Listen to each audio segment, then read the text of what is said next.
जय हिंद दोस्तों। आज हम 10th क्लास का हिंदी का सिलेबस बताने वाले हैं कि 10th क्लास में हिंदी में किस चैप्टर से क्या आता है, मतलब कितने नंबर का छंद आता है, कितने नंबर का समास आता है। ये पूरा सिलेबस मतलब किसका 10th क्लास का हिंदी का है, ठीक। और इससे ज़्यादा आपको नहीं पढ़ना है, और इतना पढ़ लेंगे तो आप 70 नंबर का होता है पूरा। इसमें से 65 नंबर आपके कहीं नहीं गए।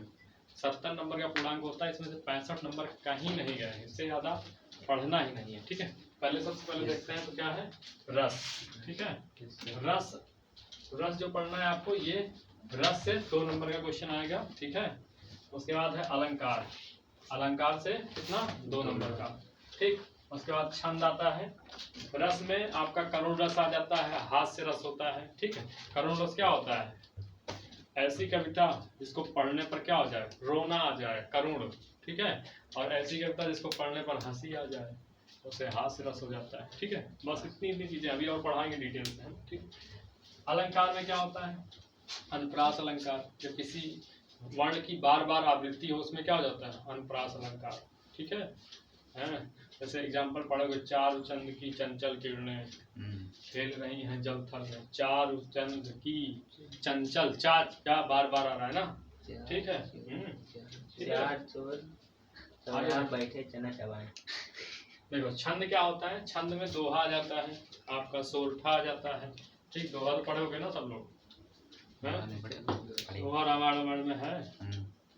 उदित उदय गिरिमंच पर रघुबर बाल पतंग, दिखसे संत सरोज सब हर्षे लोचन रिंग। ये दोहा है, ठीक। हम सब बताएंगे अभी दोहा कितने नंबर का आएगा। दोहा किसमें आता है, छंद में, तो ये 2 नंबर का। उपसर्ग क्या होते हैं, बहुत आसान चीज है, आगे लग जाए उसे क्या कहते हैं, उपसर्ग। उपसर्ग कहाँ लगते हैं, आगे, ठीक। उपसर्ग आगे लगते हैं, जैसे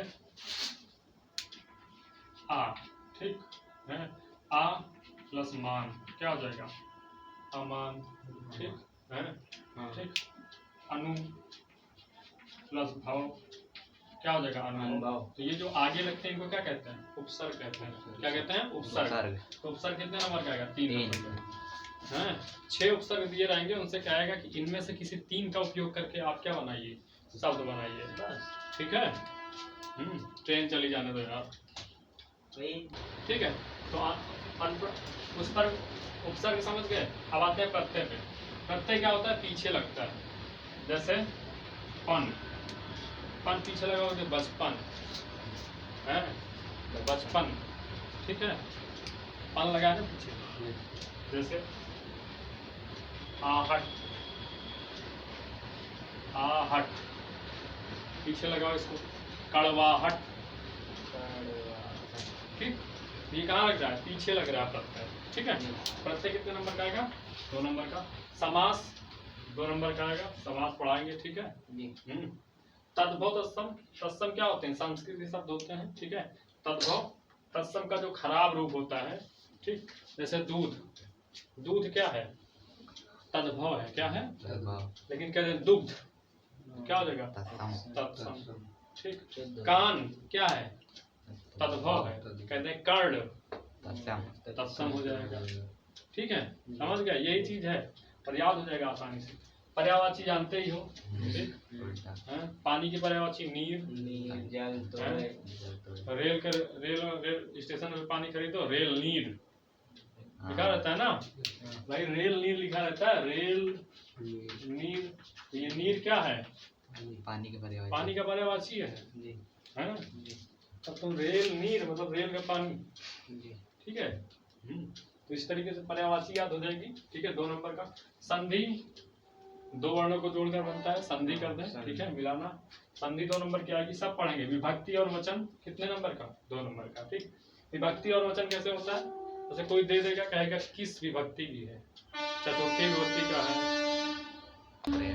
ठीक है। विभक्ति कैसे, प्रथमा विभक्ति होती, द्वितीय विभक्ति होती, तृतीया विभक्ति होती, चतुर्थी विभक्ति होती, ये सारी विभक्ति होती है, ठीक है।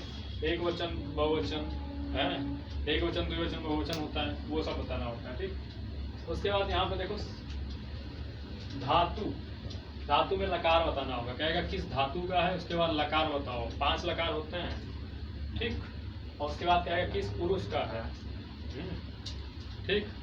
ये सब पढ़ेंगे। उसके बाद क्या है, इस वचन में आएगा, ये कितने नंबर का आता है, 2 नंबर का।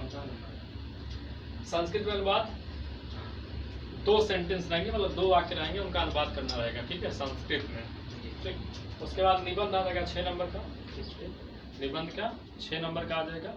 हम लिखना बताएंगे, किसी भी उस पर आ जाए, लिखना सब लिख लोगे, ठीक है। उसके बाद क्या है, 6 नंबर का ये हो गया खंड काव्य। ये हर जिले में अलग अलग होता है, ठीक। जैसे हम लोग प्रतापगढ़ से गए थे तो वहाँ पे ज्योति जवाहर था, ठीक, क्या था, ज्योति जवाहर। तो अब इस जिले में क्या है वो तुम लोग पता कर लेना। तो खंड काव्य ये निश्चित है आएगा, खंड काव्य बदलेगा ही नहीं, ये हर जिले का।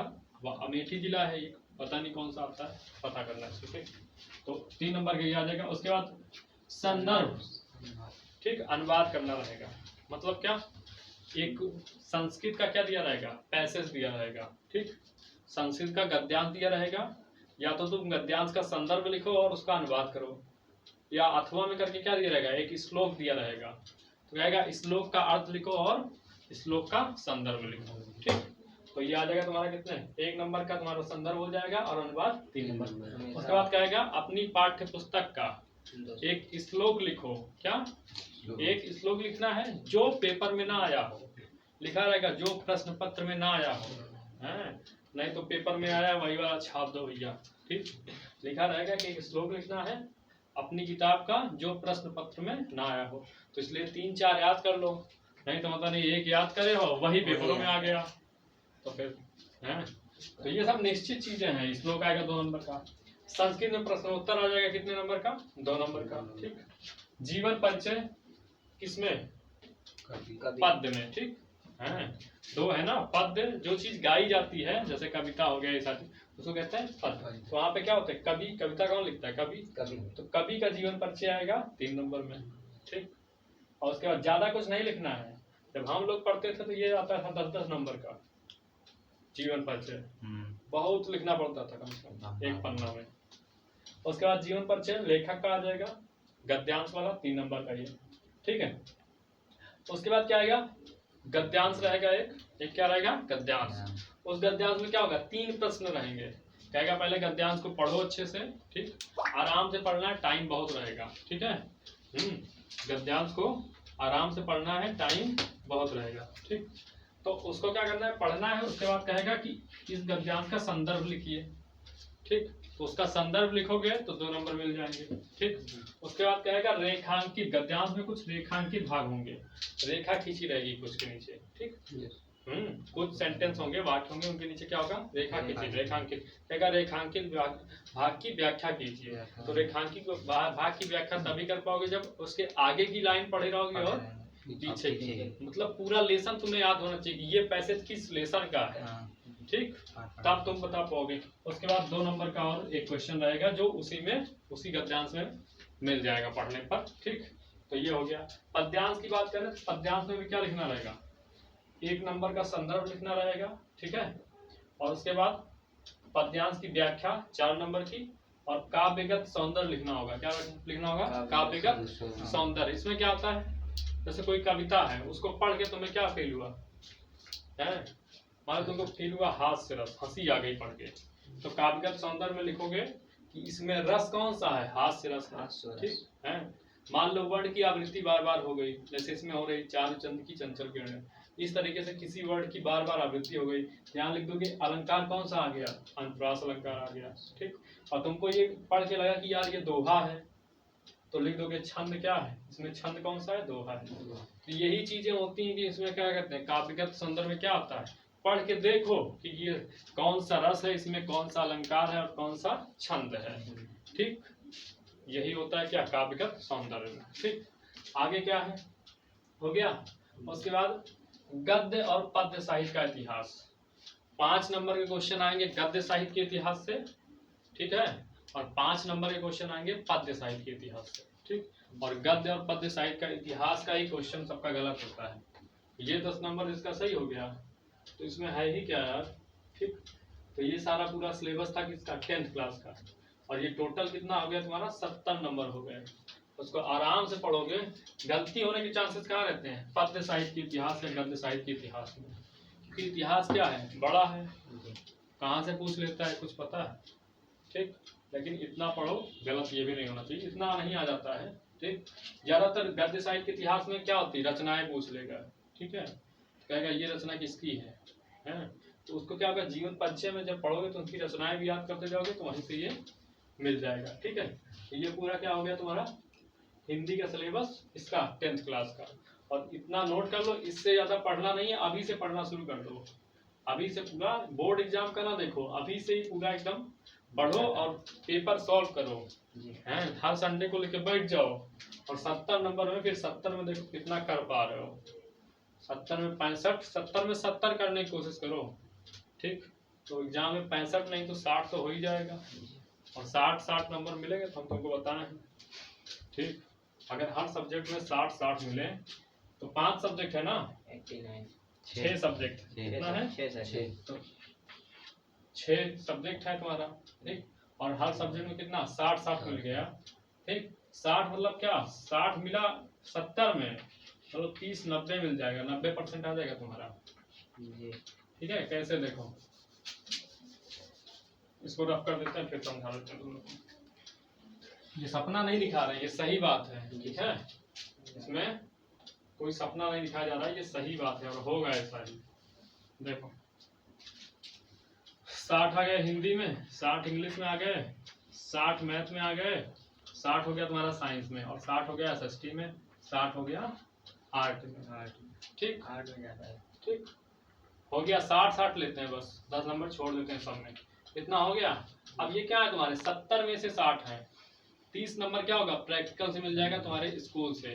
ठीक, इन सब में 30 जोड़ दो, तो जब 30 ऐड करोगे तो ये क्या हो जाएगा 90, सब में 30 ऐड करोगे 90 हो जाएगा, हैं 90 हो जाएगा, 90 हो जाएगा। ठीक, अब 90 हो गया तो 90 हो गया कितना, 540। हाँ 90 को जब जोड़ लोगे किसमें, 90 6 सब्जेक्ट हैं, 90 + 90 6 बार जोड़ोगे तो कितना आ जाएगा 540। 540 नंबर आया कितने में से, 600 में से, और गुणे 100 परसेंटेज निकालना है। ये 0 ये 0 ये 0, 6 9 क्या होता है 54, कितना परसेंट आ गया 90% आ गया। ठीक, 90% आ जाएगा। ईमानदारी से रोज पढ़ो, रोज डिसाइड कर लो कि रोज 100 सवाल लगाना है तो 100 सवाल लगाना है तो लगाना है। ठीक, जब तक अपने आप से ईमानदारी नहीं होगी कोई तुमसे कुछ नहीं कर सकता है। ठीक, रोज 100 सवाल लगाना है, और हर चैप्टर के लगाने हैं, 5 पहले चैप्टर के, 5 दूसरे चैप्टर के, 5 तीसरे चैप्टर के, फार्मूला रोज रिवाइज करना है। ठीक, तो इस तरीके से अब रोज सोचो कि हमको 10 पन्ने लिखना है, यहाँ लिखना भी तो रहेगा, इसमें हाथ नहीं रुकना चाहिए पूरा, तो लिखोगे, लिखने की प्रैक्टिस करो, कम से कम रोज 10-15 पन्ने लिखो, और कोशिश करो पहले याद कर लो फिर लिखो, मतलब याद करो, एक बार पढ़ लो उसको, एक बार नहीं याद हो रहा तो 5-6 बार पढ़ो उसको, या किसी से कहो भाई पढ़ के तुम सुना दो, तुम ध्यान से सुन लो, सुन के भी याद की जा सकती हैं चीजें। हाँ, रिकॉर्डिंग कर लो अपने अपने मोबाइल में। ठीक, या अपनी अपनी गर्लफ्रेंड से कह दो रात में हमें सुनाया करो। ठीक है, उससे कह दो, ज्यादा बातें होते ना किया करो, अगर है तो उससे कह दो यार हमको ये सुनाया करो रात में, तो वो सुना दिया करेगी, उसकी सारी बातें याद हो जाती हैं।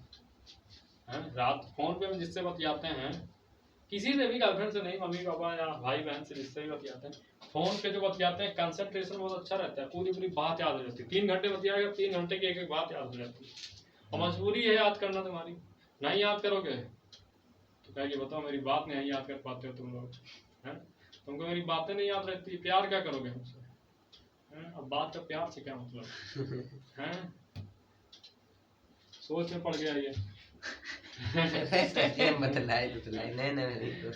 चलो ठीक है, तो देखना इतना बढ़िया से करना। ठीक है, सब लोग सिलेबस देख लो आराम से। ठीक है, और सब पढ़ा देंगे हम। ठीक है, चलो।